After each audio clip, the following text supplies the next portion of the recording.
ആൾക്കാർ ഇത് mouth wash ഉപയോഗിക്കുന്നതിൻ്റെ ഒരു പ്രധാന കാരണം തന്നെ ഡോക്ടറിൻ്റെ ഡെന്റിസ്റ്റിൻ്റെ അടുത്ത് പോകുന്ന സമയത്തൊക്കെ ആയിരിക്കും കൂടുതലായിട്ട് ഇന്നെങ്ങനെ ഡോക്ടറിൻ്റെ ഫ്രണ്ടിൽ ഞാൻ വായ തുറന്ന് കാണിക്കും, അപ്പോൾ സ്മെല്ലൊന്നും തോന്നണ്ടല്ലോ എന്ന് വിചാരിച്ചിട്ട് ഇവരെന്ത് ചെയ്യും, പതിവിൽ കൂടുതൽ നേർപ്പിക്കാതെയും വളരെ കോൺസെൻട്രേറ്റഡ് ഫോമിൽ എടുത്ത് ഉപയോഗിക്കും. അപ്പോൾ രണ്ട് കാര്യങ്ങളാണ് സംഭവിക്കുക. ഒന്ന്, അവിടെ കെമിക്കൽ ബേൺസിനുള്ള സാധ്യതയുണ്ട്. ഈ കോൺസെൻട്രേറ്റ് യൂസ് ചെയ്യുമ്പോൾ വായ പൊള്ളാനുള്ള സാധ്യതയുണ്ട്. പലപ്പോഴും അത് വായിൽ തൊലി എന്നല്ല നമ്മൾ പറയാം, ശ്ലേഷ്മസ് തരം എന്ന് പറയാം, അല്ലെങ്കിൽ മ്യൂക്കസ് മെംബ്രെയിൻ എന്ന് പറയാം. മ്യൂക്കസ് മെംബ്രെയിന് ഡാമേജ് ഉണ്ടായിട്ട് അത് പൊള്ളലായിട്ടും വരാം. അതോടൊപ്പം തന്നെ ഒരുപാട് ഈ മൗത്ത് വാഷ് ആൽക്കഹോളിക് കണ്ടന്റ് ആയിട്ടുള്ള മൗത്ത് വാഷ് യൂസ് ചെയ്യുമ്പോൾ നമ്മുടെ വായ വരണ്ടുണങ്ങാൻ കാരണമാവും. വായുനാറ്റത്തിനായിരിക്കും യൂസ് ചെയ്യുന്നത്. വായ വരണ്ടുണങ്ങുമ്പോൾ വീണ്ടും ഡ്രൈ മൗത്ത് ഉണ്ടാകുമ്പോൾ വായുനാറ്റം കൂടത്തേ ഉള്ളൂ, കുറയത്തില്ല.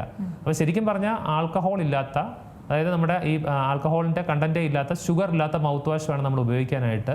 ഏറ്റവും സിമ്പിളായിട്ട് പറഞ്ഞു കഴിഞ്ഞാൽ നമ്മൾ മൗത്ത് വാഷ് യൂസ് ചെയ്യേണ്ട ആവശ്യം തന്നെ ഇല്ല.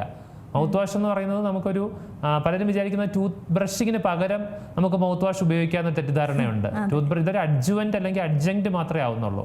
നമുക്ക് രണ്ട് രീതിയിൽ ആണ് പ്ലാക്ക് എന്ന് പറയുന്ന ഈ അഴുക്കിനെ നിയന്ത്രിക്കാൻ സാധിക്കുന്നത്.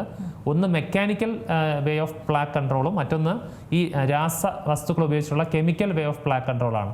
എപ്പോഴും പറയുന്നത് 90% എഫിഷ്യൻസി വരുന്നത് മെക്കാനിക്കൽ വേയിൽ നമ്മൾ കൃത്യമായിട്ട് കൈ അല്ലെങ്കിൽ ബ്രഷ് ഉപയോഗിച്ചുകൊണ്ട് നീക്കം ചെയ്താൽ മാത്രമേ അഴുക്ക് അത് പോകേണ്ട രീതിയിൽ പോവുകയുള്ളൂ.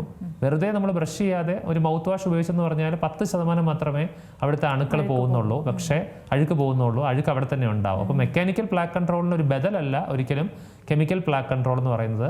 മൗത്ത് വാഷുകൾ ഉപയോഗിക്കണമെന്ന് ചോദിച്ചു കഴിഞ്ഞാൽ, ഒറ്റ വാക്കിൽ ചോദിച്ചു കഴിഞ്ഞാൽ വേണ്ടെന്ന് തന്നെയാണ് എൻ്റെ ഉത്തരം.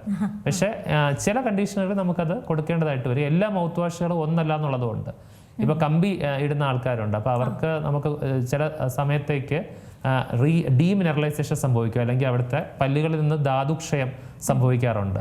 അപ്പോൾ ആ ഒരു പീരീഡിൽ പല്ല് കുറച്ച് ഫ്രജൈലായിരിക്കും അല്ലെങ്കിൽ ബ്രിട്ടിലായിരിക്കും, കൂടുതൽ ഇൻഫെക്ഷൻസ് വരാൻ പ്രോൺ ആയിട്ടുള്ള അവസ്ഥയാണ്.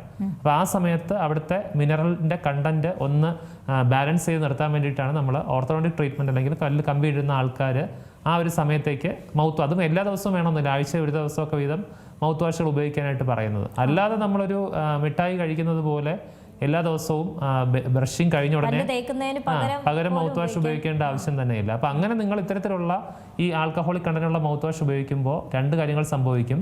ഈ നല്ല ബാക്ടീരിയ അവിടെ നശിക്കും, അതോടൊപ്പം തന്നെ വായ കൂടുതൽ ഡ്രൈ ആവും. ഏറ്റവും പുതിയ വാർത്തകളും വിശേഷങ്ങളും വിരൽത്തുമ്പിലറിയാൻ സീ മലയാളം ന്യൂസ് എല്ലാ ഡിജിറ്റൽ പ്ലാറ്റ്ഫോമുകളിലും ലഭ്യം.